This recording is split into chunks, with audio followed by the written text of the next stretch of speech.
Assalamualaikum warahmatullahi wabarakatuh. Apa kabar semuanya? Semoga kalian semua ada dalam kesehatan dan tetap semangat ya. Sebelum belajar, baiknya kita berdoa dulu. Berdoa dimulai. Berdoa selesai. Kompetensi dasar pembelajaran kali ini yaitu memperkirakan informasi yang dapat diperoleh dari ciri-ciri makhluk hidup. Indikator pembelajaran terdiri dari 1. Mengidentifikasi ciri-ciri makhluk hidup. Yang kedua, menganalisis ciri-ciri makhluk hidup.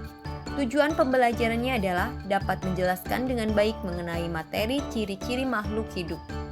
Pada pembelajaran kali ini, kita akan belajar tentang ciri-ciri makhluk hidup. Seperti kita ketahui, makhluk hidup itu tidak hanya manusia, tapi ada juga hewan, tumbuhan, dan beberapa organisme yang tidak terlihat oleh mata seperti bakteri, juga merupakan makhluk hidup.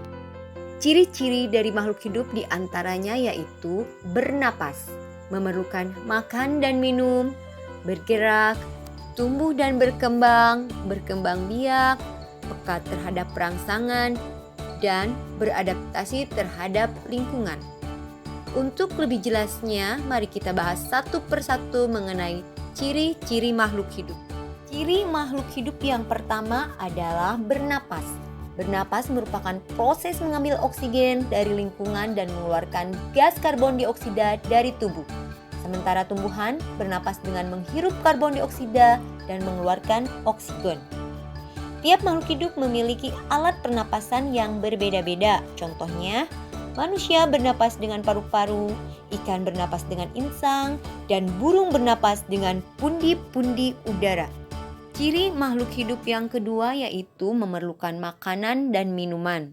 Semua makhluk hidup memerlukan makanan dan minuman. Makanan berfungsi sebagai sumber energi, pertumbuhan, serta mengganti sel tubuh yang rusak. Semua makhluk hidup termasuk manusia, hewan, dan tumbuhan dalam kehidupan kesehariannya sangat memerlukan dan bergantung sekali kepada makanan dan minuman. Apabila makhluk hidup tersebut tidak makan dan minum, maka dipastikan ia akan mati. Ciri makhluk hidup selanjutnya yaitu bergerak. Manusia dan hewan dapat bergerak dengan memindahkan tubuhnya. Sementara pada tumbuhan cukup terbatas dan hanya terjadi pada bagian tertentu. Manusia bisa bergerak dengan kaki dan tangannya. Hewan memiliki banyak macam alat gerak. Misalnya, hewan mamalia bergerak dengan kaki, ikan bergerak dengan sirip, dan burung bergerak dengan sayap.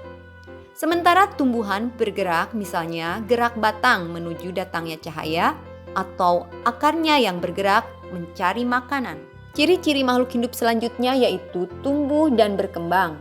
Setiap makhluk hidup akan mengalami pertumbuhan, baik manusia, hewan, maupun tumbuhan akan mengalami pertumbuhan. Pertumbuhan bisa dilihat dari bertambahnya ukuran, tinggi, dan berat. Proses tumbuh berkembang pada hewan hampir sama dengan manusia. Sementara pada tumbuhan, proses tumbuh dimulai berawal dari bibit yang ditanam hingga akhirnya tumbuh berkembang menjadi pohon atau tumbuhan tertentu yang lebih besar ukurannya. Ciri-ciri makhluk hidup berikutnya adalah berkembang biak. Berkembang biak atau reproduksi merupakan kemampuan untuk memperbanyak keturunan, sehingga spesies atau jenisnya bertambah banyak. Dengan kemampuan tersebut, makhluk hidup bisa mendapatkan keturunan. Tujuan berkembang biak adalah untuk melestarikan keturunan agar jenisnya atau spesiesnya tidak punah dan tetap lestari. Dan ciri makhluk hidup selanjutnya adalah peka terhadap rangsangan.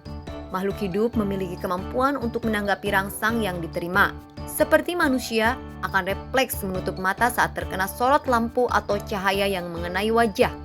Hal itu merupakan bentuk peka dari adanya rangsangan berupa cahaya. Pada hewan bunglon misalnya, akan berganti warna tubuh sebagai mekanisme perlindungan diri dari predator, atau pada tumbuhan putri malu yang mengunculkan daunnya saat disentuh. Ciri-ciri makhluk hidup yang terakhir adalah beradaptasi terhadap lingkungan. Kemampuan beradaptasi atau menyesuaikan diri dimiliki oleh semua makhluk hidup. Kemampuan ini bertujuan untuk menyesuaikan diri dengan lingkungan agar mampu bertahan hidup di habitatnya. Salah satu contohnya adalah tumbuhan yang hidup di tempat kering akan memiliki daun yang kecil seperti kaktus. Tumbuhan yang hidup di tempat yang berair akan memiliki daun yang lebar dan tipis seperti tumbuhan teratai. Atau pohon akan menggugurkan daunnya ketika musim kemarau tiba untuk mengurangi penguapan seperti pohon jati. Demikianlah pembelajaran kita kali ini mengenai ciri-ciri makhluk hidup. Bila ada pertanyaan, silakan ditanyakan setelah materi ini selesai. Kesimpulan yang bisa kita ambil dari pembelajaran kali ini yaitu semua makhluk hidup memiliki ciri-ciri dengan fungsinya masing-masing. Untuk lebih memahami lagi materi ini, silakan kalian diskusikan kembali dengan kelompoknya mengenai ciri-ciri makhluk hidup yang telah disampaikan. Terima kasih atas segala perhatiannya. Tetap semangat. Wassalamualaikum warahmatullahi wabarakatuh.